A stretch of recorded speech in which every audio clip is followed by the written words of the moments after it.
आज की विशेष चर्चा में हम चर्चा करने वाले हैं रोहतक लोकसभा में पड़ने वाली विधानसभा सीटों को लेकर के।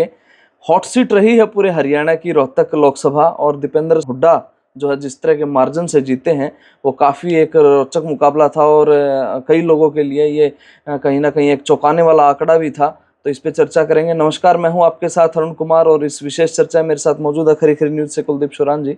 सर, पूरे हरियाणा की एकमात्र ऐसी सीट थी जिसके ऊपर सभी की नज़रें टिकी थी, और अब जो है यहाँ पे अलग अलग विधानसभा हैं, तो किस तरह से रहने वाली हैं चीज़ें, क्योंकि कौशली भी इसमें आएगा और इसमें पूरा जो है ओल्ड रोहतक वाली चीज़ें भी आएंगी, तो क्या कुछ रहेगा इसमें? देखिए रोहतक जो पार्लियामेंट का जो 9 के 9 हल्के हैं, 9 के 9 हल्कों में से सिर्फ एक हल्का थोड़ा सा अलग है कौशली का। उसकी तासीर अहिरवाल की है। उसमें वोट बैंक भी कहीं ना कहीं राव इंद्रजीत का ज़्यादा है। बेशक से इस बार एक वोट की लीड कांग्रेस को मिली है, दीपेंद्र हुड्डा को मिली है, लेकिन लोकसभा में वो नहीं रहेगा। लेकिन विधानसभा में वो चीज़ नहीं रहेगी। तासीर बिल्कुल, क्योंकि माहौल अलग है, कैंडिडेट अलग है, मुद्दा अलग है, लड़ाई अलग है। तो पिछली बार भी 9 में से 2 हल्कों में जो है अन्य जीते थे, यानी कौशली से बीजेपी जीती थी, मैम से बलराज कुंडू जीते थे। बाकी की 7 सीटों पर कांग्रेस का कब्जा रहा था। और इस बार भी थोड़ा सा बदलाव मुझे नजर आता है। देखिए, हवा तो नजर आती है कांग्रेस की, हुड्डा फैमिली की। अब जो बदलाव, पहला बदलाव है महम का।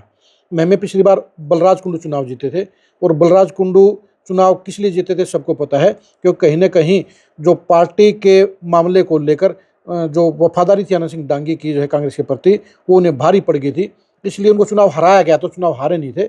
लेकिन इस बार वहाँ पर क्या है कि दीपेंद्र हुड्डा को मुख्यमंत्री बनाने के लिए भूपेंद्र हुड्डा पूरी ताकत लगा रहे हैं। तो इसलिए महम में जो है आनंद सिंह डांगी के बेटे जो बलराम डांगी हैं वो तैयारी कर रहे हैं, तो उनको टिकट मिलेगी, वो चुनाव जीत जाएंगे। बलराज कुंडू ने अलग पार्टी बनाई है। लेकिन देखिए कि रीजनल पार्टी के जो फ्यूचर हैं वो बहुत कम होते हैं। आप देख रहे हैं कि दुष्यंत चौटाला की पार्टी भी इस बार मुझे लगता है कि सफाई कगार पर खड़ी है। अभय सिंह चौटाला की पार्टी जो है सफाई कगार पर खड़ी है। जब बंसीलाल को अपनी पार्टी को मर्ज करना पड़ गया था, तो बलराज कुंडू के लिए मुझे लगता नहीं कि महम में कुछ गुंजाइश बची है। उन्होंने दूसरी गलती उन्होंने ये कर दी है कि अपनी पत्नी को भी जुलाना से चुनाव में उतार दिया, परमजीत को। तो वो वहाँ पर जो है महम में सीधी लड़ाई मुझे लगता है कि अब की बार नहीं होगी। वहाँ मुकाबला ट्रायंगल रहेगा, और ट्रायंगल में मुझे लगता है कि नंबर 1 पर कांग्रेस रहेगी, नंबर 2 पर बीजेपी रहेगी, और नंबर 3 पर रहेगी बलराज कुंडू और खुद बलराज कुंडू।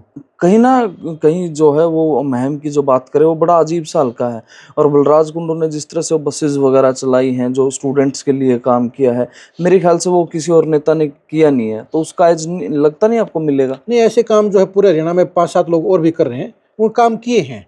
लेकिन क्या है कि वहाँ का जो वोट बैंक का जो सिस्टम है, वहाँ 3 तरह का वोट बैंक है। पहला वोट बैंक है वहाँ पर कांग्रेस का, दूसरा वोट बैंक वहाँ पर रहा है चौटाला परिवार का, और तीसरा वोट बैंक है बीजेपी का।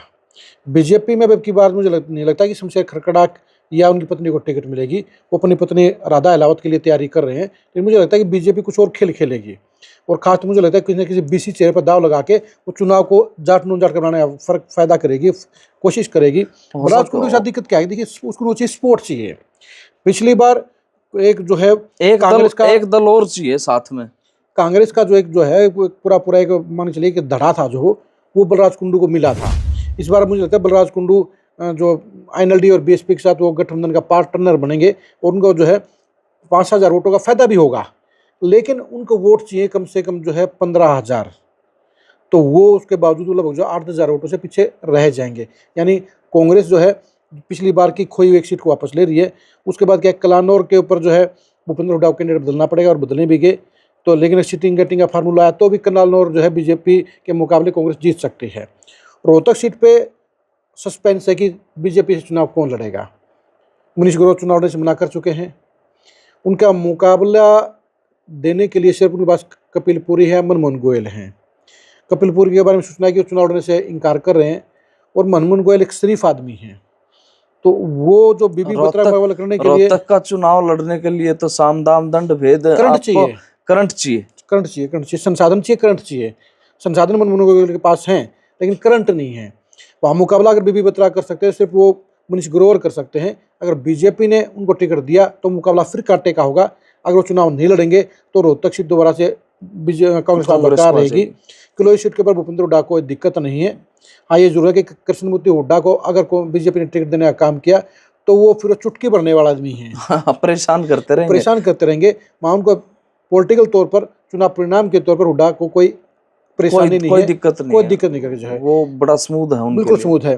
जो अगली सीट आती है इस हल्के के तौर पर हम कह सकते हैं कि जो झज्जर हल्के जो सीटें हैं उन सीटों में पहली सीट है बहादुरगढ़ की। बहादुरगढ़ से बरिंदर सिंह जो MLA बने थे, लेकिन पिछली बार प्रोमिस किया था हुड्डा साहब ने कि राजेश जून को टिकट देंगे।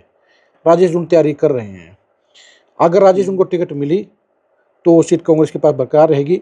अगर राजेंद्र जून ऊपर से टिकट ले आए और राजेंद्र जून ने चाहे इंडिपेंडेंट चुनाव लड़ा चाहे बीजेपी की टिकट पर चुनाव लड़ा, तो उन कंडीशन में ये सीट चली जाएगी बीजेपी के पास। बादल के ऊपर फिर से कुलदीप वत्स चुनाव जीतेंगे, क्योंकि वहाँ पर ओम प्रकाश धनखड़ को जो एक्स्ट्रा वोट चाहिए वो वोट नहीं मिल रहे हैं। वहाँ पर हुड्डा के नाम पे मिलेंगे। वहाँ पर क्या है कि हुड्डा के नाम के वोट हैं, ये हुड्डा के खिलाफत के वोट भी हैं। जैसे पिछली बार JJP के संजय कबलाना थे, वो लगभग 30,000 वोट ले गए थे। अगर बीजेपी संजय कबलाना को कैंडिडेट बना दे फिर कुलदीप वत्स फंस सकते हैं, क्योंकि कुलदीप वत्स से भी लोग राजी नहीं हैं। लेकिन धनखड़ के मुकाबले में कुलदीप वत्स के वोट ज़्यादा हैं, इसलिए कुलदीप वत्स धनखड़ के सामने जीत जाएंगे। जहाँ तक झज्जर की बात है, तो झज्जर के ऊपर जो मसला है वो नाराज़गी बुकल के प्रति काफ़ी ज़्यादा है, लेकिन टिकट उन्हीं को मिलेगी क्योंकि हुड्डा साहब का आशीर्वाद है, आशा हुड्डा का आशीर्वाद है।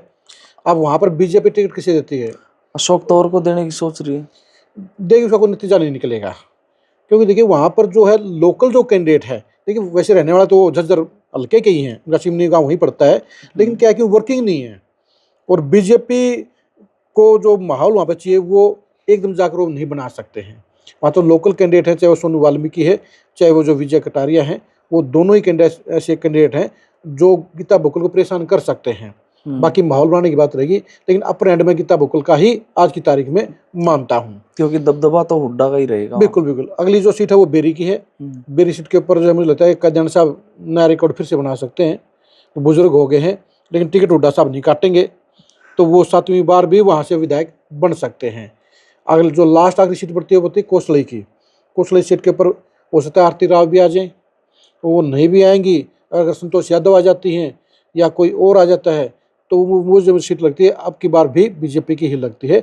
यानी जो 9 सीटों में से मुझे लगता है कि 6 सीटें कांग्रेस की कन्फर्म हैं, 1 सीट जो है बीजेपी कोसलई की जीत रही है।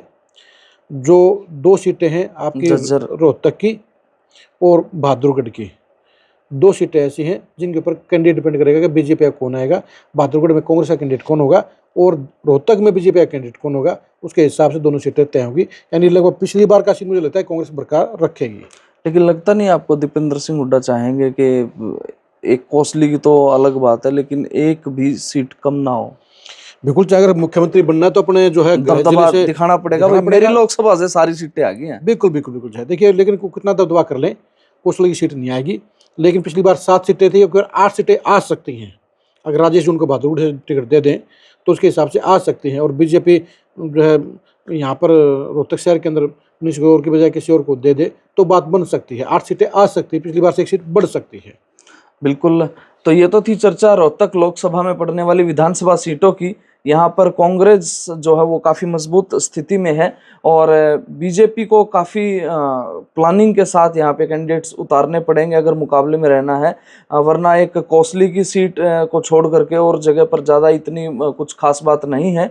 तो आपको कैसा लगा ये आकलन, आप कमेंट करके हमें ज़रूर बताएं और लगातार अपडेट्स के लिए जुड़े रहें हमारे साथ। नमस्कार।